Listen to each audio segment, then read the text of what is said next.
Well, first of all, thank you so much for being here and being open to sharing your story. First of all, what's your name and where are you from?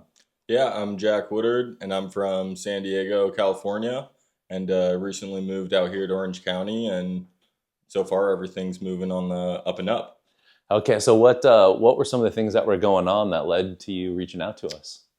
Some of the things that were going on, virtually every aspect of my life was broken, from friendships to family relationships to finally getting the job of my dreams, thriving in that job and losing it due to my destructive behaviors, due to drugs, due to alcohol, and yeah, due to me not living a very healthy and productive lifestyle. Do you mind opening up and sharing a little bit about some of that stuff? Yeah, just about just about 4 months ago, I was basically my whole life consisted of getting drunk and high. So every thought was either how am I going to obtain this substance? When am I going to be able to drink or use the way I want to? It's how am I going to sneak this around family or my girlfriend because they know that I have struggled with this. So it was a lot of hiding. Even goes to as far as the night before I go to bed, making sure that the next day I either had a little bit of stash of alcohol or drugs, or that I had the money ready and someone to pick up from the next day. And basically, every waking moment of my life consisted of drinking and using, and it destroying every aspect of my life. And so you said you had your dream job, but then that went away. What happened there? Well, I obtained the dream job while being sober, and I owe it all to sobriety that I was able to get that job. I was doing personal training in San Diego. I had about 20 to 30 clients on a weekly, bi weekly basis, and things were running really smooth when I was sober. I was waking up, going to a 7 a.m. AA meeting, biking there, doing the meeting, biking to work, working from around 9 to 3 with clients, getting my own workout, heading home, and going to bed. And life was perfect. Not only that, but my relationship with my mom, my dad, coworkers, friends, girlfriend, all of that was going really smoothly. And then I thought, since things were going so well with work, things were going so well with relationships, things were really moving on the up and up, that maybe it was a phase, the drinking and using, that maybe I maintained this normal lifestyle, so then I'm sort of normal again and can maybe just go out on Friday night. And going out on Friday night was fun until Saturday morning. I woke up and decided it wouldn't be a Friday night thing. And then it was a weekend thing. And then weekends turned into Thursday, Friday, Saturday, Sunday. And then before I knew it, within a matter of 2 to 3 months, it was a daily habit again. Um, I was basically a slave to drugs and alcohol, and it took over every aspect of my life. I would wait basically till I got off work, and I was waiting every second so that I could go drink and use. But even that wasn't sustainable because what happened was then I'd start to use during my lunch break, which the lunch break then became drinking or using in the morning to be able to get up and go to work. And then again, it consumed every aspect of my life. What was it that you thought you were missing that led back to using again? What led me back to using? I would say I would say I was going to meetings less and less, and because I was going to meetings less and less, I felt that I didn't have that sense of connection that I used to. So the fellowship of the meetings, doing sober activities, um, whether that was coffee before the meetings or dinner after the meetings, depending on if it was a morning or night meeting. I kind of strayed away from that, put my focus on other things. And because of that, I think drinking and using at first I was going out and it was to party, have fun, connect with others, be more social. Um, but that aspect of drinking and using only lasted for about 2 to 3 months, or 2 to 3 weeks. Before then, it became me isolating, me drawing back from my friends, family, loved ones, work relationships, boss, basically everyone in my life. And then so you're looking for connection, it sounds like. And so you started drinking and using, and then you said everything fell apart. And then what led you to reaching out and saying that I don't want to keep living this way? Yeah, what basically led me to reaching out and saying I couldn't live with this way was I ended up getting fired from my dream job. And I got fired by the personal training director. And just 3 months prior to that, when I was sober, they asked me if I wanted to be the personal training director. So it was a full circle moment where basically the person who fired me when I was clean and sober, that was a role that I could step into. Um, so not only did I lose my job, but I had conflicts with not only my boss, but my managers. My ego started to come back into play. Um, Not only that, but I started to draw away from my family. So, family's a big part of my life, and communicating with them on a weekly basis is something I look forward to and one of the best parts of my life. And when I'm drinking and using, that isn't one of my top priorities anymore because basically all my thoughts and desires are directly based on drugs and alcohol. Um, let's see. Was your Uh, family aware of what was going on? Yeah, my family tends to be able to tell when something is up, even though I think I'm hiding it or sneaking around or think that absolutely no one knows that I'm drinking and using. It's clear and evident to everyone. My family's described the lack of eye contact that I use when speaking to them, and I assume that has to do with maybe a maybe the low self-esteem or the shame or guilt that comes with drinking or using. Not only that, but my family knows based on can know based on my weight if I'm drinking and using because from um, let's see, the last three months of last year, I ended up losing 50 pounds in 3 months. So it was clear and evident basically to everyone that I'd started using again. I told people that no, I was just on a very good diet and my training was uh, very efficient, but they all knew it was definitely due to drugs and alcohol. So you mentioned guilt and shame. What was that like carrying that with your family and when you got let go of work and with your girlfriend? Yeah, I think the shame and the guilt comes from I know the person that I am. I think I know the person that God wants me to be. I think I have had periods where I feel like I'm living up to that and I'm really living in accordance with my morals and values.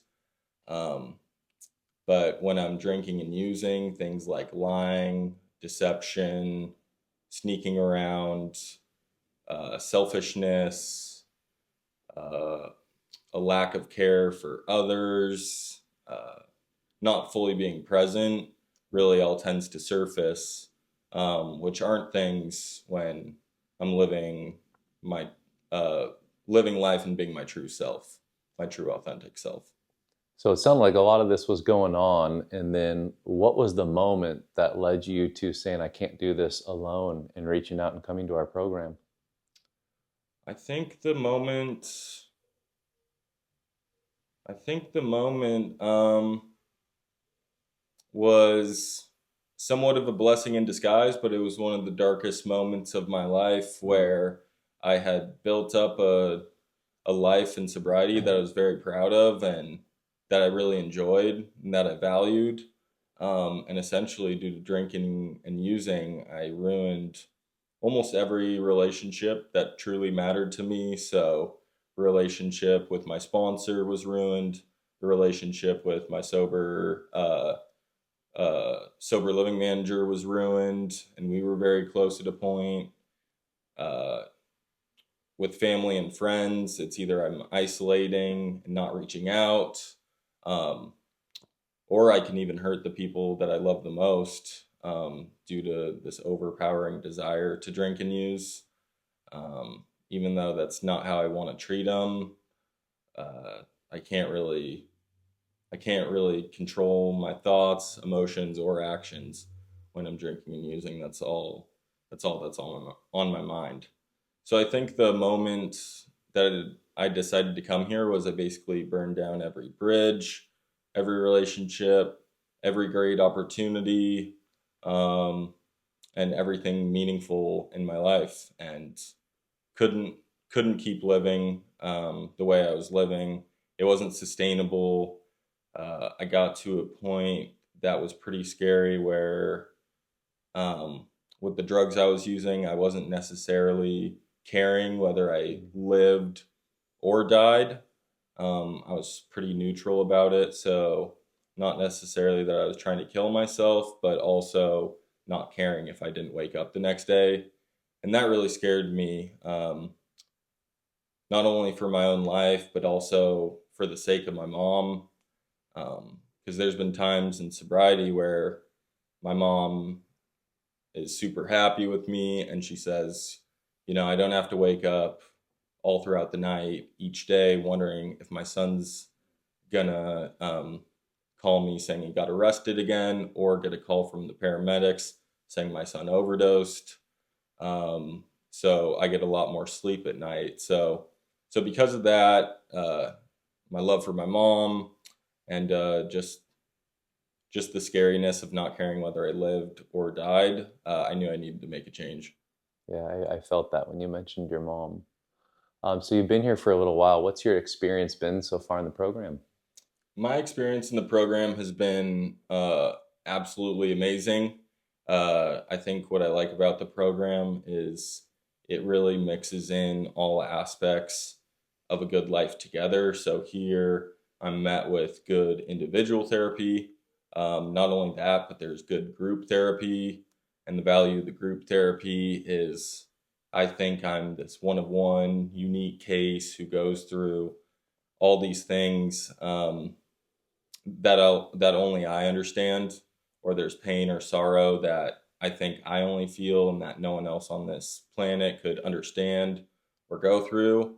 And then the group therapy, it's been brought to my attention that other people feel exactly the same way that I did.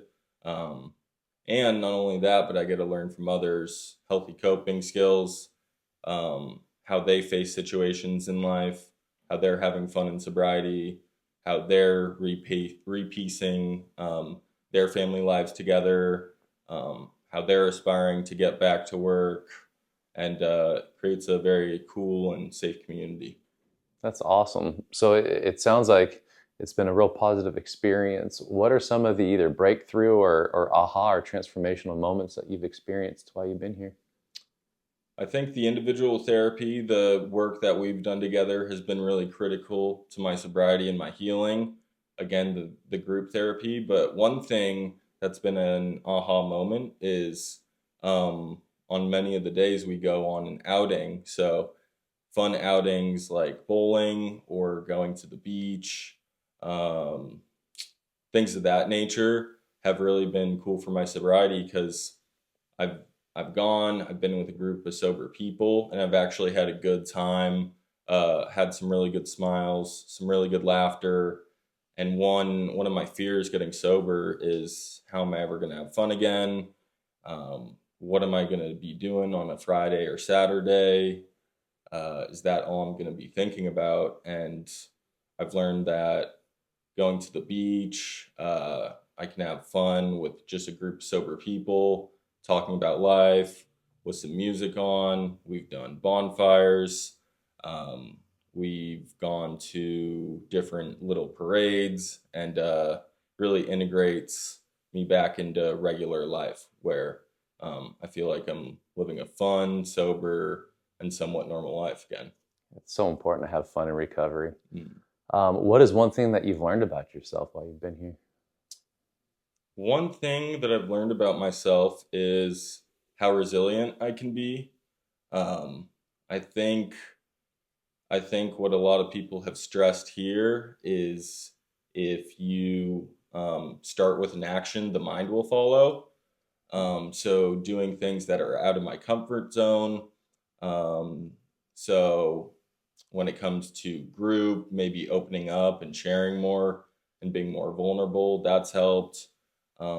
I've been encouraged to open up and speak at meetings, which was something that was very scary and frightening at first, but now I love when I get called at a meeting, or I like to share um, about how sobriety is going. And um, let's see, uh, yeah, That's wonderful. So, what is life like now for you, and what does the future hold? life right now is basically, again, it feels like I'm repiecing all these little puzzle pieces that is my life. So not only are things good with myself internally, with my self esteem, with confidence, but things are going really well with my family. I talk to multiple members of my family each and every week, and they're very proud, very happy to see that I'm doing well in sober environment and around a good group of people at a good program. Today I got 60 days, which is the most time sober that I've had in. I honestly don't even know how long. It's been at least a year since I had 60 days. So that's been a huge moment. Um, Not only that, but I've worried about getting back into regular life. There's been thoughts of me trying to rush back into the real world, I would say. I've gotten opportunities for case studies for personal training back in San Diego, and it seems that when I trust God and do the next right thing, opportunities seem to pop up. And it's nice that those are there, but I'm staying put where I am and making sure that I'm definitely in a healed space and ready for the next steps. That's beautiful awareness. So, I'll end with this question. Thinking back to your darkest moment and this new version of you that is before us, what would you tell that version of you? So, someone might be watching this that is at their darkest moment right now. What would you tell them? I would tell them to get up, go seek treatment. If it was myself from the past in my deepest, darkest moments, I'd tell myself to come to Pack Shores, because not only is this a great place and it's transforming my life each and every day, and I'm finding more value with being sober and with living a healthier life. But there's no way to tell the repercussions that can come from drinking and using. So I know, and there's been times in my past where I've put off treatment or I've put off healing, and due to me putting off getting to a better space, I've had to face legal trouble. I've burned down friendships, burned down other personal relationships. Um, or I just had to sit and sulk in depression and misery and this mental torture, which is no place to be. I wouldn't wish it on my worst enemy. So I would tell myself in my worst states to definitely get up, get it rolling, and go to treatment and start the first day of the rest of your life. That's awesome, man. Thank you for sharing. And it's been an honor to see your journey of when you first came in and who this gentleman is in front of us now. Thank you very much. I really appreciate the opportunity of being here. I feel blessed to be here, and I would recommend this to any friend or family member that I have struggling, because I've been to other places, and this place does a great job again with the outings, group therapy, individual therapy, integrating back into real life, having fun, being sober, and living a more healthy lifestyle. That's awesome. Thank you, man. Thank you. Appreciate you. Cool. Ooh. I appreciate it, brother.